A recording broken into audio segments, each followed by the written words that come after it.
Guys, nandito nga pala po ako ngayon sa MOA at ipapakita ko sa inyo kung ano ang hitsura ngayon ng MOA, kung gaano siya karami ng tao. December 28, 2024. So ngayon lang ito mga ka-jamming ha, December 28, 2024, 4 o'clock in the afternoon. So sariwang-sariwa pa ito at una mo ko munang ipapakita sa inyo ay ang loob ng Mall of Asia kung gaano siya karami. Panoorin natin mga ka-jamming.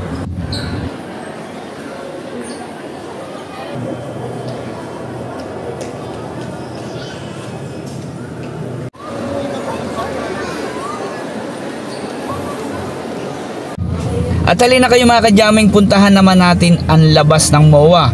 Ito'y kung saan sa labas mismo na malapit sa Bayside, yung mga mini carnival or talagang pasyalan ng ating mga kababayan dito sa tabi ng dagat. So makikita natin dito yung talagang typical na malaking Ferris wheel at saka yung lahat ng mga kabuuan ng mga tinatambay ng mga tao kung saan may mga rides na sinasakyan natin. Kaya panoorin natin mga kababayan kung ano ang ating makikita sa mga sandaling ito dito sa MOA. Kumain na ba yan, Jobel?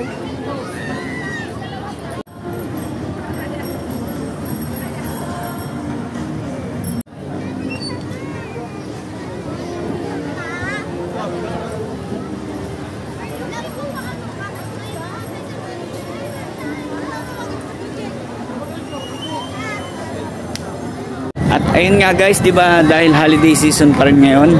So talaga makikita mo talaga ang dami ng tao dito na namamasyal dito sa MOA. Sa loob at labas ng MOA talaga napakarami. So ultimo parking guys ha, ultimo parking. Talagang hirap na hirap ako makakuha ng parking. Grabe. Kaya so guys, ang date ngayon is December 28. Ang oras ngayon ay 4 o'clock in the afternoon. Ganyan na karami ang tao dito sa MOA.